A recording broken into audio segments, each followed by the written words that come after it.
आप देख रहे हैं मराठा प्रहार और मैं हूं मिलिंद दिघे, आपका अजीज़। मुलाकात कार्यक्रम में आज हमारी अतिथि हैं माननीय डॉक्टर आयुषी देशमुख जी। आयुषी जी, आपका मराठा प्रहार में हार्दिक स्वागत है, वंदन है, अभिनंदन है। डॉक्टर आयुषी जी सद्गुरु भय्यू महाराज की धर्मपत्नी हैं और सद्गुरु दत्त धार्मिक एवं पारमार्थिक न्यास की अध्यक्ष हैं। सूर्योदय आश्रम की आप गुरुमाई के रूप में जानी जाती हैं।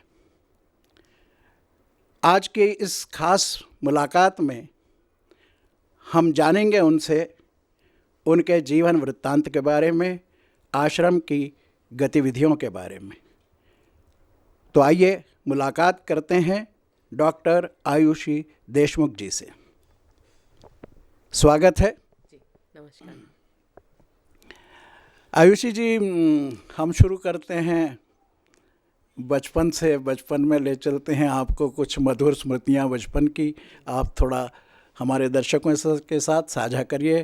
कहाँ आपका जन्म हुआ, कैसे आप बड़ी हुई, थोड़ा सा।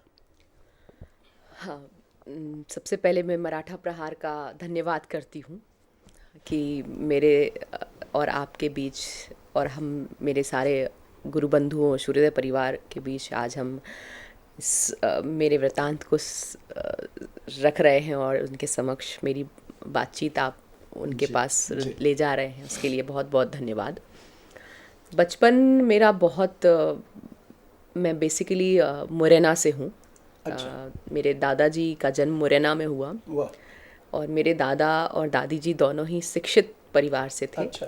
प्रिंसिपल रहे हैं दोनों। अरे वाह। दादी भी मेरी उस समय की प्रिंसिपल रही। अरे क्या बात। और पूरी फैमिली गवर्नमेंट सर्विस में रही जी। उसके बाद मेरे पिताजी की भी सर्विस गवर्नमेंट एजुकेशन डिपार्टमेंट में ही हुई। मेरा जन्म ग्वालियर में हुआ जी। और जन्म के बाद पापा का पोस्टिंग ट्रांसफ़र, लेकिन बेसिकली हम लोग काफ़ी समय ग्वालियर रहे। जी। मुरैना आना जाना रहा। जी। और मुरैना आने जाने के बाद में फिर मेरी पढ़ाई भी ग्वालियर में हुई। फिर ग्वालियर के आसपास कभी पापा का जहाँ जॉब रहता था वहाँ हुई। और उसके बाद ग्रेजुएशन बीबीए किया मैंने ग्वालियर से। फिर मेरा एमबीए हुआ मार्केटिंग में। अरे वाह। जो इंदौर से है। अच्छा। उसके बाद मेरी पीएचडी हुई। अरे।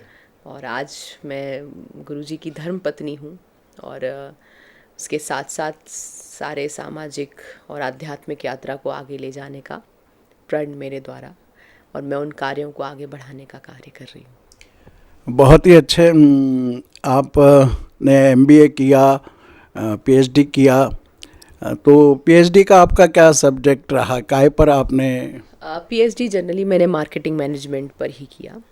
एक डिजिटल मार्केटिंग सब्जेक्ट होता है मार्केटिंग मैनेजमेंट में ही, उससे संबंधित पीएचडी मेरा रहा। और उसके बाद फिर कई बार मैं कॉलेजेस में मेरे लेक्चर्स भी रहते हैं। अभी भी मैं कई कॉलेजेस में अपने कुछ छोटे छोटे लेक्चर्स जो मैं स्टूडेंट से साझा कर सकती हूँ उनको मैं देती रहती हूँ। कॉलेज में प्रोफेसर रही, कॉलेज में पढ़ाना वगैरह मेरा रहा। शादी के बाद चूँकि ये सारी चीज़ें मेरी नहीं हो पाई तो अभी मैं घर संभाल रही हूँ, गुरुजी के कार्यों को देख रही हूँ। जी। पूरा परिवार शिक्षा के क्षेत्र से संबंधित हैं, आप भी शिक्षा के क्षेत्र से संबंधित हैं और अभी आपने कहा कि अभी वो हो नहीं पा रहा है, पर मैं ऐसा समझता हूँ कि उसका स्वरूप बदल गया है।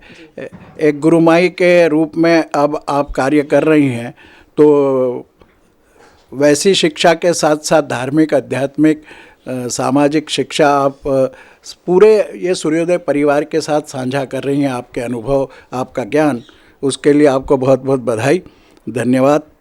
क्या अभिरुचियां हैं आपकी? मेरी रुचियाँ, अगर मैं एक लड़की थी तो मेरी रुचियाँ कुछ अलग थीं। जब उनकी पत्नी थी तब रुचियाँ कुछ अलग थीं। और आज जब मैं एक गुरु माँ की पोजीशन पे हूँ तो आज की रुचियाँ बहुत अलग हैं। जी जी। तो रुचियाँ तो बदलती रही समय के बाद, और समय अनुकूल रुचियाँ रहीं, लेकिन मेरा एक मानना है कि रुचियों के हिसाब से व्यक्ति ने कभी भी सोचना समझना नहीं चाहिए, जी। क्योंकि हम जो सोचते हैं वो कभी होता नहीं है, और जो होता है वो हम कभी सोचते नहीं हैं। इसलिए रुचियाँ जो हैं वो एक किशोर अवस्था में, जब एक लड़की जब मैं अगर आज नारी शक्ति की बात करूं, क्योंकि 2 दिन बाद वुमेंस डे आ रहा है, महिला दिवस, तो एक लड़की की रुचियाँ अलग होती हैं, एक औरत की रुचियाँ अलग होती हैं, जी जी। और एक माँ की रुचियाँ बहुत अलग होती बिल्कुल हैं। बिल्कुल। तो ऐसी कोई रुचि है नहीं, बस बच्चों को संभालना। जी। मेरे ऊपर जितनी भी जिंदगियाँ आश्रित हैं, आज 12,000 जीवन मेरे ऊपर आश्रित हैं, ओह, तो उनको संभालना, बहुत बढ़िया। ये मेरी एक रुचि है। और अपने पति के सद्मार्ग को और उनके बताए हुए कार्यों को आगे बढ़ाना, ये मेरी आज के समय में रुचि है, और आगे भी शायद अब इस रुचि में कोई परिवर्तन ना आए, बहुत अच्छी, ऐसी ही रहेगी। बहुत अच्छी जी। महाराज जी और आपका परिचय या उनके जीवन में आपका आगमन कैसे हुआ? महाराज जी, और ये क्वेश्चन बहुत अच्छा आपने पूछा, जी क्योंकि कई लोगों के मन में ये कंफ्यूजन है कि महाराज जी से मैं मिली या महाराज जी मुझसे मिले, सही है। या हम मिले कैसे, जी, जी, या हम कहाँ मिले, कैसे मिले। क्योंकि कई जगह जब कोई आंसर नहीं होता, लोग सवाल भी खुद ही खड़े कर लेते हैं, उनके आंसर भी खुद ही ढूंढ लेते हैं। तो महाराज जी की माता जी को मैं बहुत पसंद थी, और उसके बाद उनकी बड़ी बहनों को भी मैं बहुत पसंद थी। देन महाराज जी ने जब मुझे देखा तो उन्होंने भी मुझे पसंद किया। फिर मेरे माता पिता से जब बात हुई, उसके बाद हमारी शादी तय हुई, फिर हमारी कोर्ट मैरिज हुई, उसके बाद हमारी ऑफिशियली मैरिज हुई, जी। और हम एक सांसारिक जीवन में अपने जीवन में हंसी खुशी रह रहे थे, और जीवन यापन कर रहे थे। क्योंकि मेरी शादी भी हुई, और महाराज जी का जो आध्यात्मिक सामाजिक कार्य था उसमें भी कई बार वो मुझे साथ रखते थे। तो हम हर एक दूसरे का बोलते हैं ना कि पत्नी आधा अंग होती है पति का, तो उसके अनुरूप ही मैं अपने पति का साथ दे रही थी। और आज भी मैं ये मानती नहीं हूँ कि वो सिर्फ एक सूक्ष्म रूप से मेरे साथ हैं और जीवन भर रहेंगे, शरीर से साथ नहीं है तो क्या हुआ। जी जी। क्योंकि उनका अंश मेरे पास है, उनकी बेटी मेरे साथ है जी। और आज उनके होने का एहसास मुझे हमेशा बना रहता है। बिल्कुल बिल्कुल। महाराज जी के साथ आपका काफ़ी जुड़ाव भी रहा है, लगाव भी रहा है, वर्षों का साथ भी रहा है। तो उनके साथ जो आपके अनुभव हैं, थोड़ा वो हमारे दर्शकों के बीच रखें। उनके साथ तो उनका बोलते ना कि जब मैं आपको एक बात सुनाती हूँ कि जब गुरु बंधु आते थे महाराष्ट्र से या इंदौर के ही काफ़ी लोग आते थे, तो बोलते थे कि गुरुजी के साथ बिताया हुआ घंटे भर अगर गुरुजी हमें वेट कराते थे तो हमें ये लगता था कि हम गुरुजी को देखते ही रहें, उनके सामने से हटे नहीं। बड़ा सुदर्शन और गुरुजी का बोलते थे कि हम एक एक घंटे क्या, एक एक दिन क्या, 7-7 दिन उनका इंतज़ार करने के लिए तैयार हैं। तो आप मेरी मनस्थिति इस चीज़ से लगा सकते हैं कि जब दूसरे लोग गुरुजी को 7-7 दिन देखने में, 7-7 दिन उनका प्रतीक्षा करने में लगा देते होंगे, तो मेरे लिए तो वो 7 सेकंड भी अगर मुझसे दूर हो जाते या मुझसे 7 सेकंड भी वो कहीं बाहर चले जाते तो मेरे ऊपर क्या बीतती होगी। और हमारे जो अनुभव हैं, जैसे हम बाहर जाते तो उनका क्रिकेट खेलना, उनका नदियों पे जाना, उनको कविताएं बोलने का बहुत शौक़ था, शेरो शायरी का बहुत शौक़ था, तो वो अनुभव मैं कभी नहीं भूल सकती। होली खेलने का बहुत शौक़ था उनको। तो ऐसी काफ़ी सारी चीज़ें थीं जो आज भी बस जीवन में अधूरी हैं और वो कभी पूरी हो नहीं पाएंगी। ये मधुर स्मृतियों को मतलब कुछ हम दर्शकों के साथ साझा कर सकते हो, तो कुछ चित्र या कुछ ऐसा हो तो आप हमें बताने बिल्कुल करें तो जी, मैं आपको बिल्कुल आने वाले समय में, हाँ, मैं आपको बिल्कुल ज़रूर कुछ स्मृतियाँ ऐसी हैं जो मैं आपको दूंगी उनकी। महाराज श्री के अचानक अवसान से सारे भक्त ही नहीं पूरा देश दुखी है। और यह जो मतलब हम कह सकते हैं आप पहाड़ टूट पड़ा, एक दारुण दुख हुआ, ये जो समय था वह आपने बहुत ही धैर्य के साथ, शांति के साथ, साहस के साथ गुजारा है, उसको सहन किया है। उसके लिए हम आपके बहुत मतलब साधुवाद देते हैं, आपके बहुत प्रशंसा करते हैं कि आपने बहुत धैर्य रखा और सारा वो दुख जो है, भक्तों का भी दुख आपने साझा किया, उनको भी धैर्य दिया।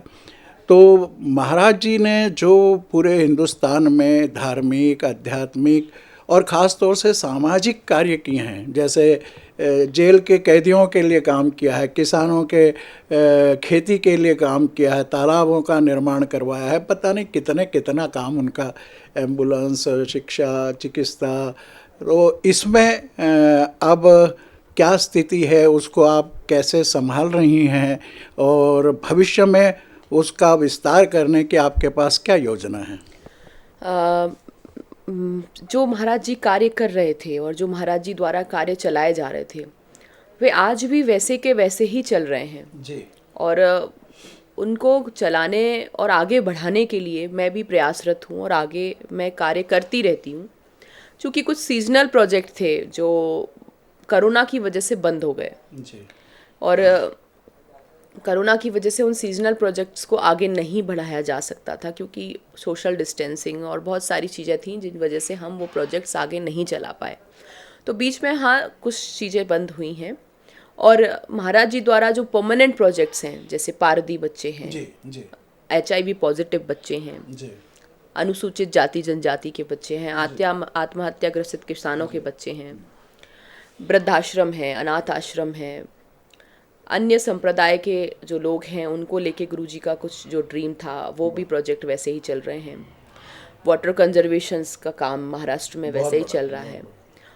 तो वे कार्य अभी भी वैसे ही चल रहे हैं और मेरी आने वाले समय में पूरे मध्य प्रदेश में, महाराष्ट्र में, गुजरात में एवं अपितु सारे हिंदुस्तान में उन कार्यों को मैं कैसे आगे बढ़ा सकती हूँ, कैसे आगे ले जा सकती हूँ, इस पर मेरी रुचि है और मैं आगे इन कार्यों को और अच्छे से करूँगी।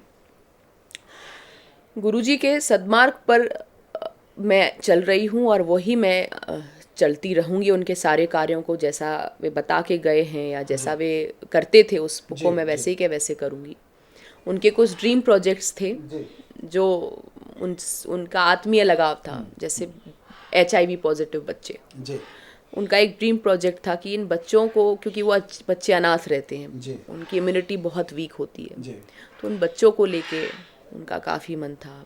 पारदी बच्चे, अभी भी मैं नेशनल स्किल डेवलपमेंट का एक प्रोग्राम चला रही हूँ जिसमें 3 बैचेस पास हो चुके हैं और उन बैचेस में पारदियों के कम से कम 40-40 बच्चे एक बैच में निकल के स्वरोजगार उनको हमने प्रदान कराया और वह स्वरोजगार बच्चों ने खुद ही उनको स्किल डेवलपमेंट जो गवर्नमेंट कराती है वो हमने हमारे स्कूल्स में कराया।